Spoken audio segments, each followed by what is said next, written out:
தோழமை சொந்தங்களுக்கு பணிவான வணக்கங்கள். அன்புடன் KVS. அகவிலைப்படி 50% எட்டிய பின்னால் ஏற்கனவே வழங்கப்படக்கூடிய அந்த படிகளுக்கான உயர்வான தொகையை உயர்த்தி வழங்குவது குறித்து இந்த பகுதிகளை விவாதிக்க இருக்கின்றோம். ஏற்கனவே 4/8/2021 ஆணையிலே நிதி அமைச்சகம் மிக தெளிவான உத்தரவினை வெளியிட்டிருக்கிறது. 25% பஞ்சப்படி எட்டுகின்ற நேரத்திலே அந்த நேரத்திலே 17%இலிருந்து 28% உயர்வு இருந்தது. அதனால் 25% எட்டிய பின்னாலே HRA என்பது வீட்டு வாடகைப்படி என்பது உயர்வாக வழங்கப்பட வேண்டும். அதற்காக தனியான எந்த ஒரு ஆணையும் பிறப்பித்திட தேவையில்லை என்று அந்த ஆணையிலே குறிப்பிடப்பட்டிருந்தது.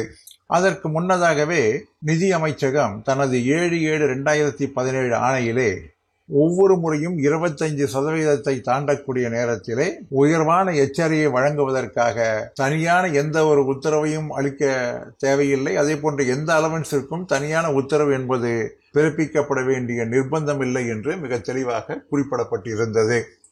எனவே 1/1/2024 முதல் உயர்வான HRA 30%, 20%, 10% என்பது அந்தந்த நகரங்களினுடைய அடிப்படையிலே வழங்கிடுவதற்கான தனியான ஆணை என்பது எதுவும் தேவையில்லை.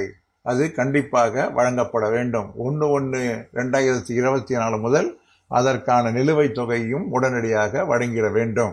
தற்பொழுது DOPT தனது 25/4/2024 ஆணையின் மூலமாக பஞ்சப்படியானது 50% 1/1/2024 முதல் உயர்ந்திருப்பதால் குழந்தைகள் கல்விகளுக்கான அந்த படி என்பதும் மாதத்திற்கு ரூபாய் 2,812.50 என்கின்ற வீதத்திலும், ஹாஸ்டல் சப்சிடி என்பது மாதத்திற்கு ரூபாய் 8,437.5 என்கின்ற அடிப்படையிலும் 1/1/2024 முதல் வழங்கப்பட வேண்டும் என்ற ஆணையினை வெளியிட்டிருக்கிறது.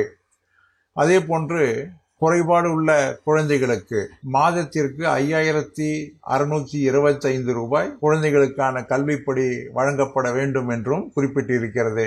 இந்த குழந்தைகளுக்கான கல்விப்படி வழங்கப்படுவதிலே என்ன செலவு செய்திருக்கிறோம் என்பது பொருட்டில்லை. ஆனால் வழங்கப்பட வேண்டிய தொகை என்பது நிர்ணயம் செய்யப்பட்டிருக்கிறது என்பதை நாம் தெரிந்து கொள்ள வேண்டும். அதே போன்று சைல்டு கேர் அலவன்ஸ் என்பதும் கூட மாதத்திற்கு 3,750 ரூபாய் அளவிலே வழங்கப்பட வேண்டும் என்றும் அந்த 25/4/2024 ஆணையிலே சொல்லப்பட்டிருக்கிறது. இவை தவிர transfer, daily allowance, tour claims மற்றும் கன்வேயன்ஸ் அலவன்ஸ் போன்றவைகளுக்கெல்லாம் 25% உயரக்கூடிய நேரத்திலே அதே வீதத்திலே 1/1/2024 முதல் உயர்த்தி வழங்கப்பட வேண்டும். அவைகளும் கண்டிப்பாக வழங்கப்பட வேண்டும். 1/1/2024 முதல் வழங்கப்பட வேண்டும்.